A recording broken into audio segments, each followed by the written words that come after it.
Hello friends, तो चलिए second paper के क्वेश्चन देखेंगे, मोस्ट इम्पॉर्टेंट क्वेश्चन को। और एक वीडियो हमने 100 क्वेश्चन की डाल दी है, जो मॉडल पेपर के नाम से ऊपर थंबनेल पर लिखा हुआ है। ठीक है, तो वो वीडियो अगर आपने अभी तक नहीं देखी है तो उसको जाकर देख लीजिए, है ना। प्लेलिस्ट में जाइए, वहाँ पर मिल जाएगी, या उसका लिंक भी आपको डिस्क्रिप्शन बॉक्स में मिल जाएगा। लिंक जो है डिस्क्रिप्शन बॉक्स में आपको पूरी प्लेलिस्ट का मिल जाएगा। ठीक, तो जो आपको उसमें फ़िलहाल हमने कई वीडियो डाल रखी हैं, लगभग 40 से 45 वीडियो हो चुकी हैं, है ना। तो उनको आप देख सकते हैं। फ़िलहाल टाइम कम है, तो आप जो टॉप 100 हैं उन्हीं को देखें तो ज़्यादा बेटर रहेगा, है ना। तो चलिए यहाँ पर पढ़ेंगे। जो लोग चैनल पर नए हैं, है ना, सब्सक्राइब कर लें, बेल आइकन को प्रेस कर लें। और क्योंकि आगे बहुत कुछ इम्पोर्टेंट मिलने वाला है आपको यहाँ पर। तो चलिए हम क्वेश्चन पेपर पर बढ़ते हैं। और देखिए, ईमानदारी, है ना, आपने सुना होगा honesty is the best policy. तो ईमानदारी के साथ पढ़िए और आपका स्कोर काफ़ी बेटर होने वाला है, इसमें टेंशन लेने की कोई बात नहीं है। चलिए, पहला क्वेश्चन है, पाठ्यक्रम को मानव जाति के संपूर्ण ज्ञान और अनुभव का सार समझा जाना चाहिए। तो यह कथन किसका है? तो पाठ्यक्रम को मानव जाति का संपूर्ण ज्ञान, है ना, और अनुभव का सार, यह कथन किसका है? फ्रोबेल का है। ठीक है, किसका है यहाँ पर? फ्रोबेल का कथन है। चलिए अगले क्वेश्चन पर बढ़ेंगे। नेक्स्ट है शैक्षिक समाज विज्ञान नामक पुस्तक। शैक्षिक समाज विज्ञान नामक पुस्तक किसने लिखी है? फ्रांसिस जे ब्राउन ने लिखी है। देखिए यहाँ पर जो टॉप 100 क्वेश्चन है वो वीडियो भी आप देख लीजिए, बहुत बहुत बहुत इंपॉर्टेंट क्वेश्चन हमने वहाँ पर रखे हैं।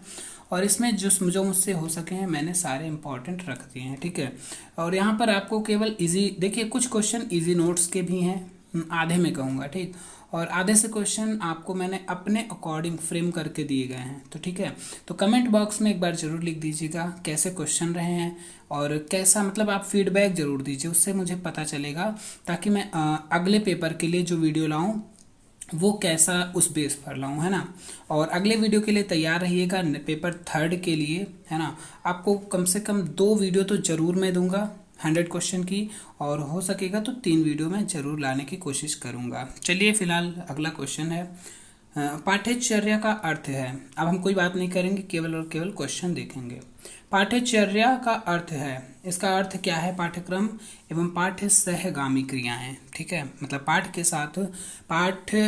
के साथ होने वाली क्रियाएं, एक्टिविटीज़, चाहे वो प्लेग्राउंड में हो या क्लास में एक्टिविटीज़ हो, है ना, तो वो होती हैं पाठ्य सहगामी क्रियाएं। और यहाँ से क्वेश्चन आपका, देखिए जो मैं वर्ड बोल रहा हूँ उनको भी ध्यान से सुनते जाइएगा। ठीक है, क्योंकि एक क्वेश्चन का मतलब ये नहीं कि क्वेश्चन पढ़ लो, उससे संबंधित जो वर्ड दिए गए हैं उससे संबंधित क्या क्या क्वेश्चन बनाए जा सकते हैं, उन पर भी आपका फोकस पूरी तरीके से होना चाहिए। तो पाठ्य सहगामी क्रियाएं वर्ड आया तो आपके माइंड में तुरंत आ जानी चाहिए कि पाठ्य सहगामी क्रियाएं के ऑप्शन अगर पूछ ले कि निम्नलिखित में से कौन सा पाठ्य सहगामी क्रियाओं में नहीं आता है, तो उसमें आपको पहचान लेना है। ठीक है, चलिए फिर अगले क्वेश्चन पर बढ़ेंगे। किस विद्वान ने पाठ्यक्रम की संरचना प्रक्रिया को वृत्ताकार माना है? मतलब इन्होंने एक वृत्ताकार के रूप में माना है पाठ्यक्रम संरचना की प्रक्रिया को। तो किसने माना है? व्हीलर ने। चलिए अगला क्वेश्चन है, कौन सी सामग्री बालकों को सीखने के लिए राजमार्ग का काम करती है?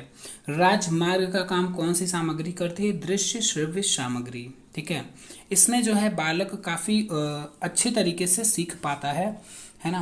तो चलिए आगे बढ़ेंगे। अब जैसे आप खुद देख रहे हैं मोबाइल में अपने, तो ये भी एक क्या है? दृश्य श्रव्य सामग्री के हिसाब से आप ही देख रहे हैं। नेक्स्ट है, बालकों में सूक्ष्म निरीक्षण एवं विश्लेषण की शक्ति उत्पन्न करता है। सूक्ष्म निरीक्षण किसमें किया जाता है और विश्लेषण किसमें? विज्ञान में किया जाता है। नेक्स्ट क्वेश्चन है, अधिगम के संसाधन। तो अधिगम के संसाधन हैं पाठ्य पुस्तकें, शोध पत्र, हस्त पुस्तिकाएं। मतलब ये ऑप्शन में दिए जाएंगे और क्वेश्चन बनाया जाएगा कि अधिगम के संसाधन नहीं हैं, तो वो आपको चुनना होगा। ठीक है, तो इनको, ये मेन है इसलिए हमने लिख दिए हैं। चलिए नेक्स्ट है शिक्षण की प्रकृति। शिक्षण की प्रकृति क्या है? अंतःक्रिया है, एक शोधदेश प्रक्रिया है, या फिर एक सॉरी यहाँ पर ऑप्शन नहीं है ना, वो आदत पड़ी ऑप्शन पढ़ने की इतने दिन से। शिक्षण की प्रकृति मतलब ये ऐसी होनी चाहिए, अंतःक्रिया के रूप में होती है शिक्षण की प्रकृति।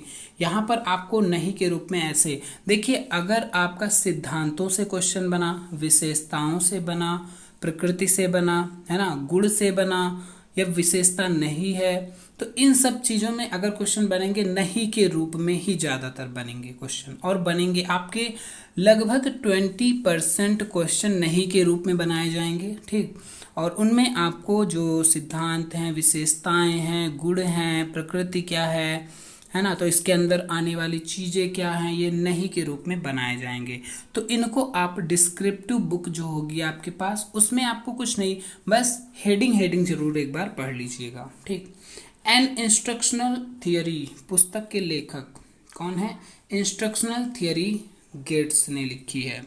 नेक्स्ट क्वेश्चन है, अनुदेशन व्यक्तित्व के किस पक्ष को प्रभावित करता है? अनुदेशन जो है व्यक्तित्व के किस पक्ष को प्रभावित करता है? भावात्मक पक्ष को प्रभावित करता है। और जो पिछली वीडियो है ना, देखिए हमने वहाँ पर 100 क्वेश्चन 1 घंटे में कवर किए हैं। आपको 1.5 घंटे मिलेंगे आपके क्वेश्चन पेपर को सॉल्व करने में। तो मेरे हिसाब से आप 1 घंटे में उसको एक बार पढ़ के अच्छी तरीके से कर लेंगे, और गोले भरने वाला काम उसको बाद में करिए, सारे क्वेश्चन कंफर्म करने के बाद ही, मेरे अकॉर्डिंग। ठीक है, उस पर भी मैंने एक वीडियो बना रखी है। आपको जब ये वीडियो पूरा देखेंगे ना, तो लास्ट स्क्रीन में वो वीडियो दिखेगा, स्क्रीन पर आएगा, खुद आपको कुछ नहीं करना है, उस पर क्लिक करिएगा, बस वहाँ पर आप सीधे पहुँच जाएंगे कि कैसे आपको पेपर में टाइम को मैनेज करना है और कितने क्वेश्चन कितने टाइम में एडजस्ट हो पाएंगे, है ना। तो बहुत ही अच्छे से हमने समझाया है। अगला क्वेश्चन है, वेरी इंपॉर्टेंट है, किस कार्य का प्रमुख उद्देश्य छात्रों के व्यवहार में अपेक्षित व्यवहार परिवर्तन लाना होता है?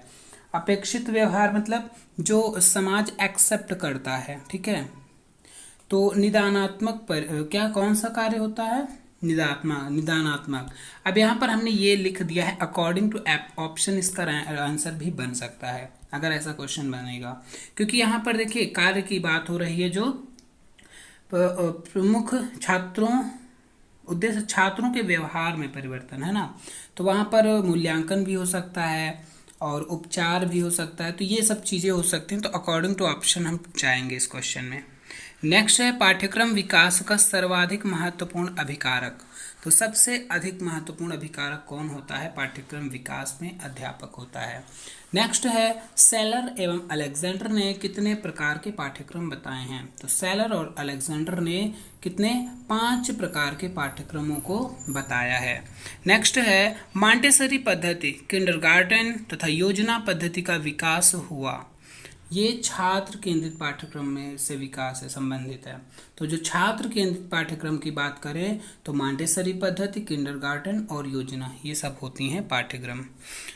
ठीक है, छात्र केंद्रित पाठ्यक्रम। नेक्स्ट है, बुनियादी शिक्षा का आधार। तो बुनियादी शिक्षा का आधार फिलहाल यहाँ पर शिल्प केंद्रित पाठ्यक्रम, अगर पाठ्यक्रम की बात करें तो बुनियादी शिक्षा आपको पता है गांधी जी से संबंधित है ना। 1937 वर्धा, याद आ रहा होगा आपको, फर्स्ट पेपर में आपने पढ़ रखा है। शिल्प केंद्रित पाठ्यक्रम से संबंधित है और इसकी विशेषताएं बहुत इंपॉर्टेंट है, क्वेश्चन 100% बनेगा।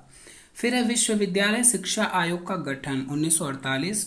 एकीकृत पाठ्यक्रम वह पाठ्यक्रम है जिसमें विषयों के बीच कोई अवरोध, रुकावट अथवा दीवार नहीं होती, यह कथन है हैंडरसन का। चलिए अगले क्वेश्चन पर बढ़ेंगे। अध्यापक उस दीपक की तरह है जो स्वयं जलकर संसार को प्रकाशित करता है। तो ये काफ़ी डाउटफुल क्वेश्चन लग रहा होगा आपको, है ना। तो देखिए यहाँ पर हमने दोनों ऑप्शन क्यों रखे हैं? ठीक, देखिए जहाँ तक मैंने पढ़ा है, मुझे रविन्द्रनाथ टैगोर इसका ऑप्शन कहीं आपके इजी नोट्स में ज़रूर दिया है, हाँ दिया है, ये मैं मानता हूँ।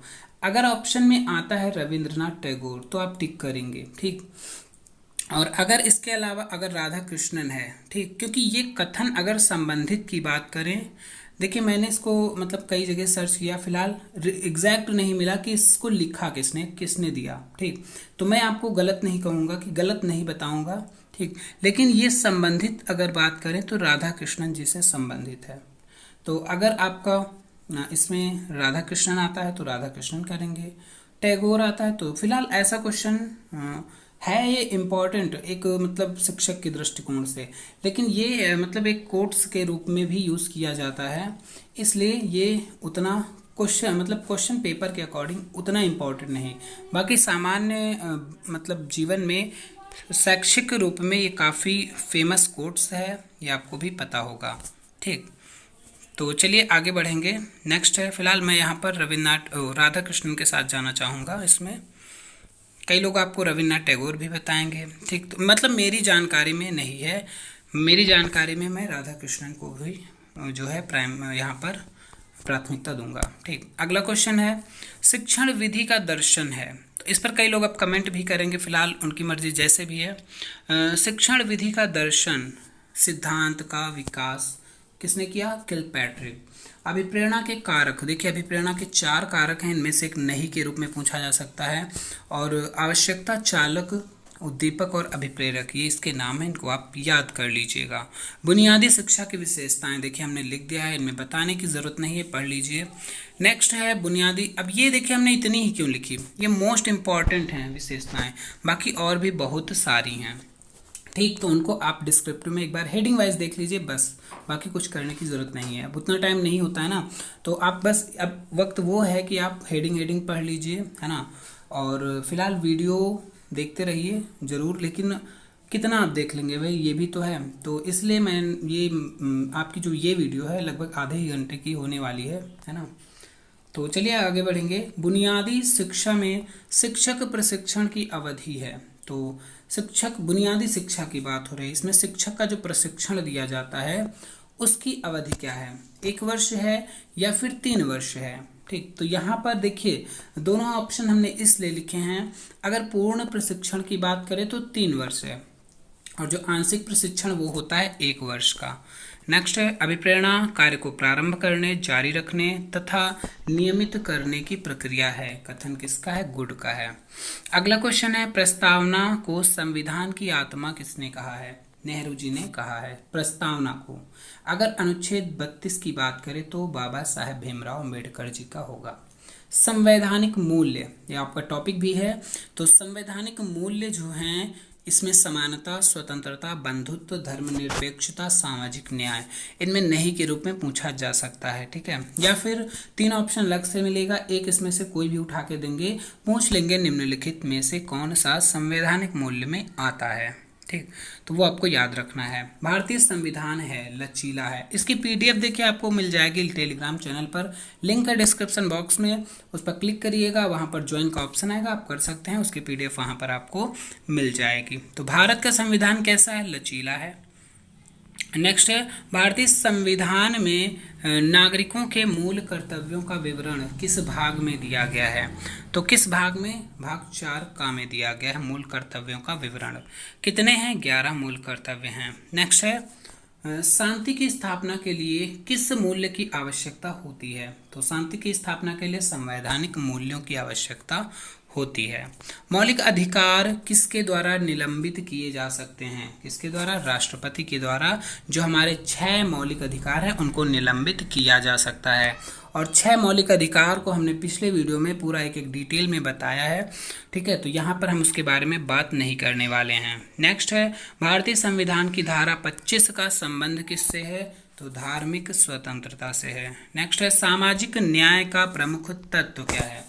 अवसरों की समानता, मतलब सबको बराबर अवसर मिलने चाहिए, वही होता है एक सामाजिक न्याय। 32 है, मानववादी पाठ्यक्रम किसे कहा जाता है? तो मानववादी पाठ्यक्रम आदर्श प्रतिमान को कहा जाता है, आइडियल मॉडल जो होता है ना।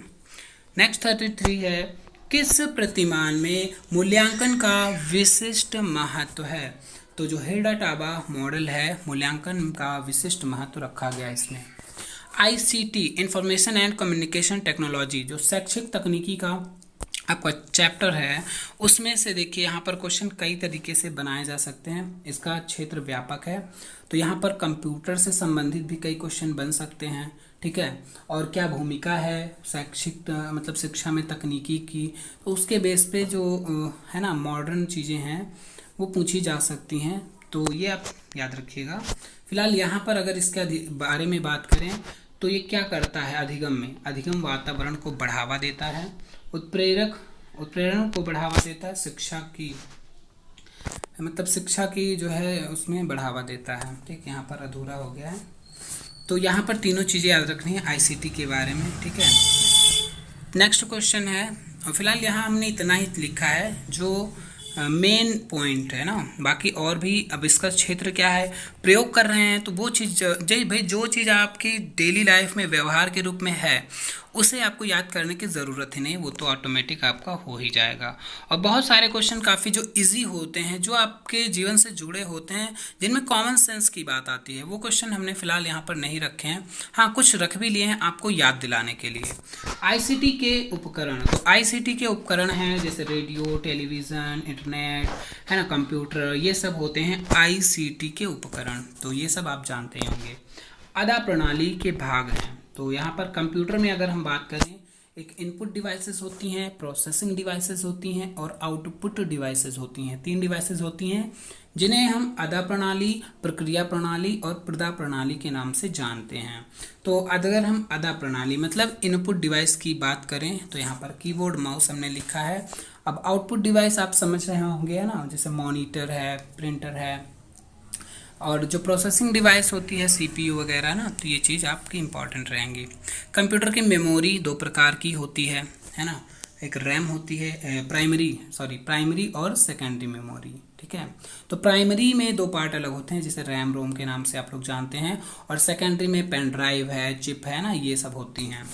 फिर अन्वेषण विधि के जन्मदाता जिसे खोज विधि कहते हैं, इसके जन्मदाता कौन है, आर्मस्ट्रॉन्ग हैं। ठीक है, नेक्स्ट है राष्ट्रीय एकता को विकसित कर सकती है, कौन कर सकती है, शिक्षा, ये तो पता ही होगा। सामान्यतः पाठ्य पुस्तकों को कितने वर्गों में विभाजित किया जाता है, तो पिछले में बताया था हमने नाम सारे, 3 वर्गों में विभाजित किया जाता है ना। एक सामान्य पुस्तकें होती हैं, एक पाठ्यक्रम पर आधारित और एक संदर्भित पुस्तकें। नेक्स्ट है पाठ्य पुस्तक शिक्षण अभिप्रायों के लिए व्यवस्थित प्रजातीय चिंतन का एक अभिलेख है। यह किसने कहा है, किसका कथन है, हॉलकर्स्ट का कथन है। नेक्स्ट 42, किसकी सहायता से अमूर्त अवधारणाओं को मूर्त रूप दिया जाता है, तो श्रव्य दृश्य सामग्री जो होती है इसकी सहायता से जो अमूर्त चीज़ें मतलब जो हमारे सामने हो ही ना, तो उनको मूर्त रूप किसके द्वारा, जो दृश्य श्रव्य सामग्री जैसे कि टेलीविज़न है ना, ये मोबाइल से आप देख रहे हैं, भाई कई चीज़ें देखते होंगे जो आपके सामने नहीं है फिर भी आपके सामने दिखाकर इसे मूर्त रूप प्रदान किया जाता है ना। नेक्स्ट है सतत और व्यापक मूल्यांकन कार्यक्रम की विशेषताएं काफ़ी इंपॉर्टेंट रहेंगी, इनको आप हेडिंग वाइज देख लीजिएगा सारी। नेक्स्ट है प्रौढ़ शिक्षा जीवन के लिए, जीवन के द्वारा, जीवन भर की शिक्षा है, कथन किसका है, महात्मा गांधी जी का है।